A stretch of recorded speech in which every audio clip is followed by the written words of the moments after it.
Hello, my name is Rezanabi Doro Rifle Shirt and you're on to Read and Be Dry.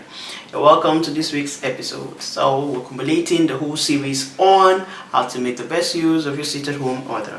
And so I would be talking about family bonding time. I told us so many things how to do, kind of personal, but this will be family bonding time. By family bonding time, I'm actually talking to people who have kids. I'm not saying that to those who are married and don't have kids, you can't bond and all, but this is basically because a lot of people are frustrated with kids, being at home, the whole noise and everything. But you could make it fun. You could make it fun, especially if you have teenage children.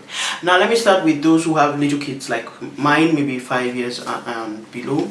You could give them productive cartoons. It's not every cartoon. I don't let my child watch every cartoon. So there's some cartoons that are educative.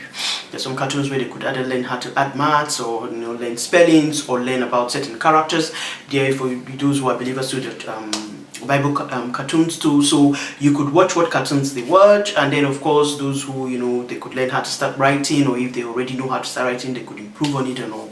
So that is one way you could do it. But basically, I want to talk to those who have teenage children, because right now maybe some of them are back from the university or are back from the secondary school, so they are home. So how do you help them? It's not just to tell them, okay, to take your own visual online class, and all that. You could bond with them, because I've discovered that parents, especially when children are teenagers, they drift apart. What connects you is, okay, the kid wants money from you, and then has to tell you A and B that they need, but there's no real connection, especially for African kind of parenting. It's really an eyesore, because there's no connection. People are just like, okay, I'm obligated to you because you're my child, and okay, yes, I respect you because you're my parent. That's all. There's no genuine friendship, and that's why most children that are teenagers, because I get to counsel a lot, go through stuff that they can't even tell their parents. They don't have this openness. They cannot really talk to their parents, and I feel it's wrong.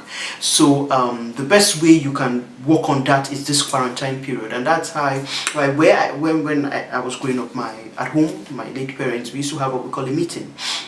When I told my husband actually about it, he was even surprised, but we truly used to have that, where we have a weekly meeting. Not weekly, monthly, meeting, because my parents were really busy, so monthly, weekly. But at least they sit you down, you have to tell them how your month went.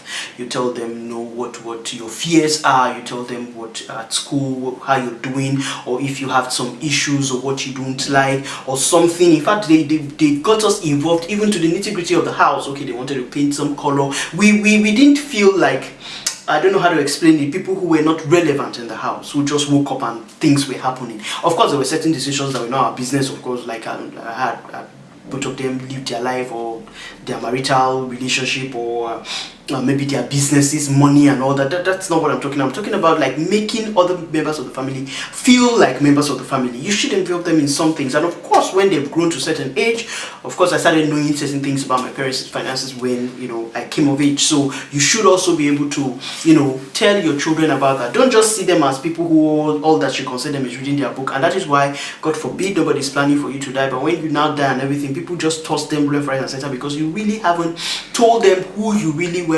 And you for example, my late parents, we read their biography. I and my sister sitting down. Nobody, we only gave an uncle to help, in case, okay, maybe we missed the spelling or something. But we knew our parents, we knew stuff, we knew where they went to school, we knew, we are growing up. My parents could give us stories about, the university, these people they dated and all that. We laughed at them and all. So your children need to know you. There's no need hiding things as if you just fell from Milan and you fed up and immediately you were an adult and you were responsible. No, they needed to know the times you made mistakes and know why those mistakes, shaped the course of your life, and how they shouldn't make those same mistakes. So this is the time to bond. What am I saying in essence? This is the time for you to really bond, especially with your teenage children. This is the time for you to let them know. Some of you, especially African parents, you act like dating is a taboo. You act as if they don't have emotions in their body, so they cannot have relationships and all that. That's you are in error, because whether you talk about it, you don't talk about it, when they go to school, they will find that boy or they'll find that girl. So you need to talk about it. You need to talk about it. This is the time to tell them. This is the time to, in fact, even if you're old school, this time they can even teach you some things online. Tell them, okay, so what app are you on now? So what are you doing? Just let them be able to be open to you. Some of you who are privileged, to be of average homes, and so your kids have their rooms. When last did you visit their rooms? It's not to stay and shout like a master commanding the slave. You call their name, and and they have to run and come and all that. When last did you walk into the room, sit down on their bed and discuss with them? When last did they see you as a human and not just a parent? So please, use this time and impact on their life. You can even discuss, some kids, I know we want them to be doctors, we want them to be lawyers, we want them to be engineers, we want them to be this, but some kids have some hidden talents that you don't know. Some of them can sing, you don't even know, because you're even not on social media, or even if you're on social media, they find the one you're not in and display their talent. They will always have a way to beat it. These children are smart. So the truth of the matter is, some have hidden talent, they can sing, you don't know. Some can write songs, you don't know. Some are good at drawing, you don't know. But they can never bring it out because you just want a doctor or you just want a lawyer. So those hidden skills that they have and hidden talents, they hide it from you and you know nothing about it. So you should be able to talk to them. Okay, apart from your academics, okay, fine, we'll discuss academics, you're doing well. Outside your academics, what else do you do? What else are your interests? What else are your passion? What else do you are you passionate about? What do you do as your extracurricular activity? You should be able to discuss with them. Let them see you as parents, yes, respect you for that, but they should always also be your friend, because that's the way. If they are molested outside, or if they are cheated upon outside, or if they are not dealt with outside properly, they should find the home should be a safe haven. It should be a circle for your child. Your child should be able to say, okay, no matter what. And I was discussing with my husband, I told my husband that I want my children at the end of the day I want to be the go-to person for them. Even if they've killed somebody, they should be able to tell me the truth, and then we'll find a solution to the problem. So don't act like God. In fact, God is even better, because he's our father and all that. But some of you act like you're judge, jury, or police force or something. Like when you enter the house, all your children are running around and are hiding. It's like a monster has arrived. It's not correct. You need to slow down. You need to get to know these children. Yes, I know you gave birth to them, but the way God has made it, the way the world is they grow up to have their own individuality. They grow up to be a person too. So the fact that they respect and they honor you does not mean that you cannot give them an opportunity to talk to you. So please, this should be a time for you to bond. This should be a time for you to have a better relationship with your wife. But I've always been talking about that in my past series. But with your children, especially those who now understand, because kids of course don't understand. You give them food, they play, you give them cartoons, or you tell them to go to their books. That's about it. But I'm talking about people, teenagers, and people who are just getting into adulthood. You need to sit and start discussing with them. And those of you who are parents and who don't want to show them maybe your finances or how you make things in the name of you don't want to spoil them, it's wrong, because you're not in control of your life. That's one thing I bless God for my parents, because from time they told us things we needed to know. So even when they left, we were not like at the mercy of anybody to tell us things about our parents. We already knew.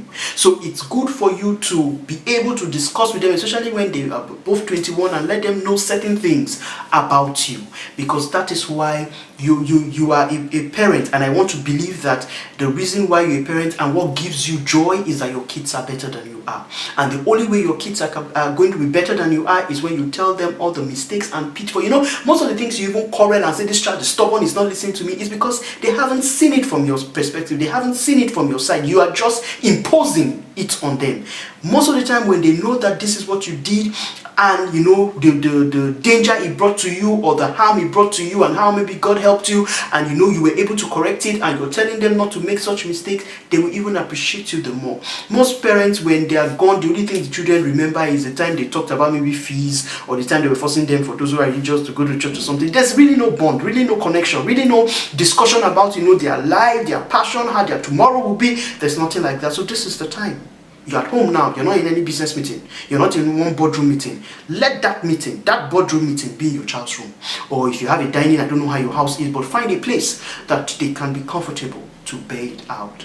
And then, I know we're on quarantine, but there are some countries that say you could go out in twos.